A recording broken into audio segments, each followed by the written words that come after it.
تو اللہ کے نبی صلی اللہ علیہ وسلم یہ بھی فرماتے ہیں کہ توبہ کب قبول نہیں ہوگی؟ زندگی میں قبول ہوگی، لیکن موت کے آثار نظر آ گئے تو توبے کے دروازے بند ہو جائیں گے، توبہ قبول نہیں ہوگی۔ زندگی پوری گزار لیا، اب نرم ہو گیا، پوری زندگی ختم ہو گئی، اب اس کو معلوم ہو گیا کہ ابھی میں انتقال ہونے والا ہوں، مرنے والا ہوں، اب کیسا مرنا، تو میں کرے سو پورے گناہوں کا توبہ کر لیں گے، اے اللہ تو معاف کر دے مجھے، تو غفور الرحیم ہے، تو معاف کرنے والا ہے۔ بول کو موت کے آثار نظر آنے کے بعد، موت کی علامتیں ظاہر ہونے کے بعد، کھاٹ پر پڑنے کے بعد، سکرات کے عالم میں جانے کے بعد اگر وہ توبہ کر لیتا ہے، اللہ تو معاف کر، تو غفور رحیم ہے بولے، تو اللہ تعالیٰ معاف نہیں کرتا۔ یہ سب کب ہونا؟ تمہاری زندگی حیات میں ہونا، موت کے نشانیاں نظر آنے کے بعد نہیں۔ ویسا تو کلمہ فرعون بھی پڑا تھا، قالوا آمنا برب ہارون و موسیٰ بولا۔ فرعون زندگی بھر کتنا ستایا بنی اسرائیل کو، ایمان والوں کو کیسے ستایا، موسیٰ پر ایمان لانے والوں کے ایک ہاتھ کو کاٹ دیا، ایک پیر کو کاٹ دیا، مرد بچے پیدا ہوتے تو ان کو ذبح کر دیا، کتنا ستایا فرعون۔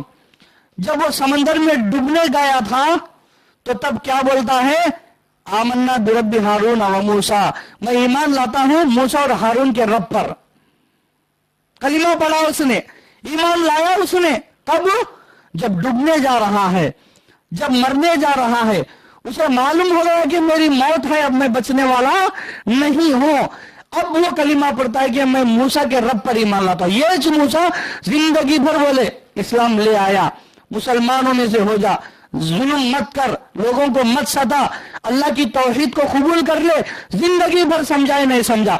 جب مرنے کے قریب میں تھا، مرنے جا رہا تھا تو کلمہ پڑھتا ہے، لیکن اس کا کلمہ قبول نہیں کیا گیا۔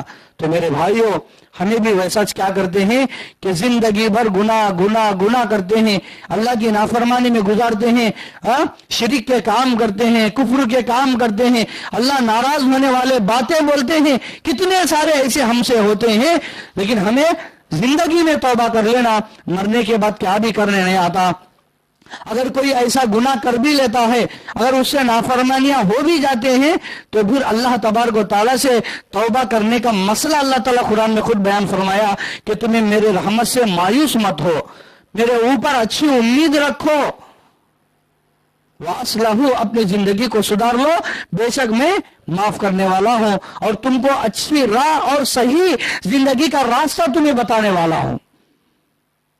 اتنا بڑا غفور الرحیم ہے۔ تو میرے بھائیوں، دنیا میں کیا چیز بھی کام نہیں آتی، ہمیں سب کیا چیز کے بارے میں فکر کرنا؟ آخرت کے بارے میں ہی فکر کرنا۔ دنیا کے کاموں کے بارے میں، دنیا کے لالچ کے بارے میں، دنیا کے پیسوں کے بارے میں، دنیا دھن دولت کے بارے میں، عزت اور نام اور شرف کے بارے میں ہمیں اپنے ایمان سے کبھی بھی نہیں ہٹنا چاہیے۔ آج مسلمان دیکھو، تھوڑی تھوڑی مجبوری، تھوڑی تھوڑی بیماریاں، پریشانی پر اسلام سے نکل کر عیسائیت میں چلے جاتے ہیں، عیسائیت میں چلے جاتے ہیں، ان کو معلوم نہیں ہوتا اللہ کے بارے میں، ان کو صحیح معلوم نہیں ہوتا۔ ایسے لوگ عیسائیت میں چلے جاتے ہیں، برقعے پہنتے ہیں، عورتیں سب کرتے ہیں، لیکن ان کو علم نہیں ہے، کیا کرتے چلے جاتے ہیں، اسلام سے ہٹ جاتے ہیں، مرتد ہو جاتے ہیں۔ صحیح بخاری مسلم میں اللہ کے نبی صلی اللہ علیہ وسلم فرماتے ہیں من بدل دینہ فقتلوہ، کتنے سختی کے ساتھ یہ حدیث کیوں کہا گیا ہے؟ من بدل دینہ فقتلوہ، جو دین سے مرتد ہو گیا اسے قتل کرو، لوگوں ہے، کتنی بڑی بات بتائے۔ لیکن اس بات کو آپ کیسے لے سکتے ہیں؟ آج حکومت اسلامی کی نہیں ہے، نبی کے زمانے میں اسلامی حکومت تھے، نبی کے زمانے میں قرآن کا فیصلہ تھا، حدیثوں کا فیصلہ تھا، نبی جو بولے وہ فیصلہ تھا، حضرت عمر جو بولے وہ فیصلہ تھا، پورا اسلامک ماحول تھا۔ لیکن آج پوری دنیا میں اسلامک ماحول ہونا، اس کے حساب سے چلنا بولے تو نہیں ہوتا۔ اسلامک ماحول نہیں ہے، اسلامک کنٹریز میں ہے، لیکن ہر جگہ بھی وہی چلنا بولے تو نہیں ہوتا۔ لیکن ہم لوگوں کو چاہیے کہ ہمیں ان کو سدھارے، ان کو سمجھائے، ان کو کیا صحیح کیا غلط بتائے، یہ غلط ہے، یہ دین نہیں ہے، یہ اصل دین ہے۔ وَالسَّارِقُ وَالسَّارِقَةُ فَاقْطَعُوا أَيْدِيَهُمَا، قرآن کیا بولتی ہے؟ چوری کرنے والے مرد ہو، چوری کرنے والی عورت ہوئی ہو، اس کے ہاتھ کاٹ دیا جائے بول کر ہے۔ لیکن کیا کر سکتی ہوں ایسا نہیں کر سکتے. لیکن ہمیں اتنا تو بول سکتے ہیں کہ چوری کرنا اللہ کی نظر میں بہت بڑا گناہ ہے. تو بول سکتے ہیں. اللہ کے نبی صلی اللہ علیہ وسلم نے کیا فرمایا؟ جب تم کسی کو گناہ کرتے ہوئے دیکھو تو 3 چیزیں بیان کی گئی. جب تم کسی کو گناہ کرتے ہوئے دیکھو تو کیا کرنا؟ ان کو اپنے زبان سے سمجھانا.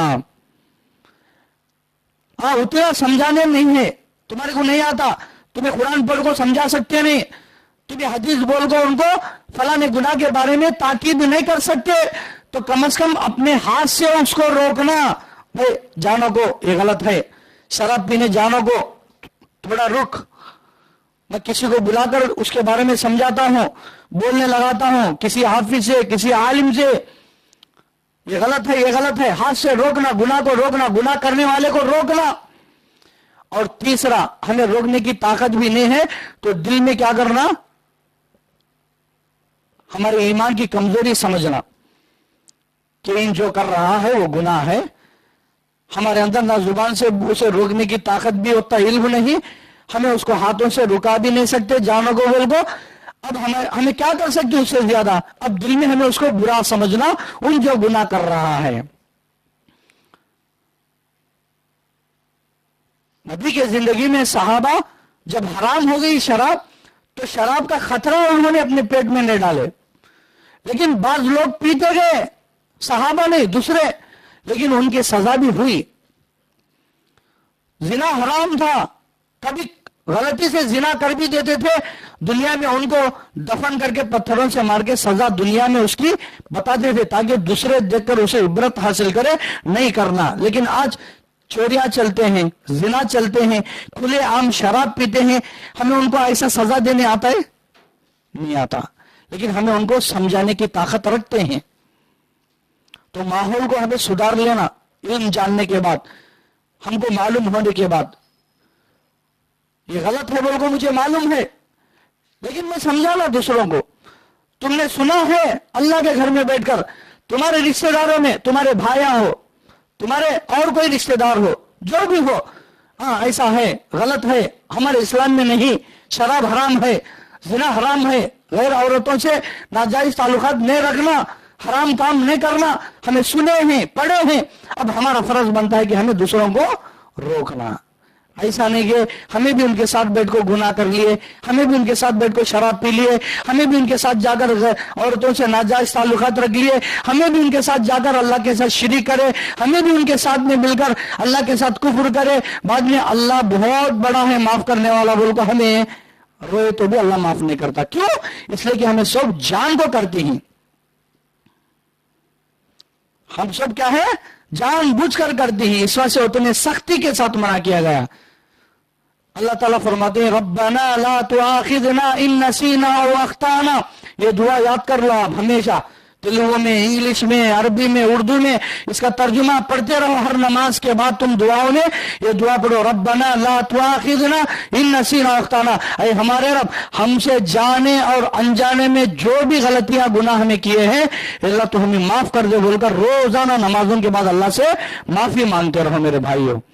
ایک نماز کے بعد ایک نماز تک ہمیں پاک ختم بول کو معلوم نہیں. باہر گئے تو کیا غیبتاں کرتی گی، باہر گئے تو کس کے بارے میں کیا چاڑیاں بولتی گی، باہر مسجد سے نکل گئے تو کس کے بارے میں کیا برائیاں بات کرتی گی، کیا بیپاروں میں جھوٹ بولتی گی، کس کے بارے میں کیا بہتانہ لگاتی گی، الزامہ لگاتی گی، کوئی سی نیک عورت کے بارے میں برے باتیں بولتی گی. کیا ہوتا کہ معلوم نہیں. جب تک ہم مسجد میں ہیں، جب تک ہم قرآن کے باتیں سنتے ہیں، ہمارا دل چھوٹا اور اللہ کا ڈر پیدا ہو جاتا ہے. لیکن جب دنیا کے ماحول میں چلے جاتے ہیں تو پھر دنیا کے ماحول میں زندگی چلے جاتی ہے. اس وجہ سے ہر نماز کے بعد ہمیشہ تمہیں اپنے دعاؤں میں کیا کرنا، اے اللہ میں نے جو بھی جان بوجھ کر کیا ہے یا انجانے میں مجھ سے کوئی غلطیاں اگر ہوئے ہیں تو اللہ تو اپنے فضل سے مجھے معاف کر دے بول کے کب کے گناہ جب اللہ سے توبہ کر لینا چاہیے.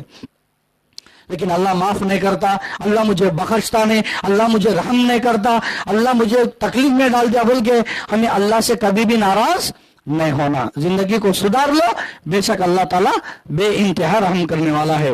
محترم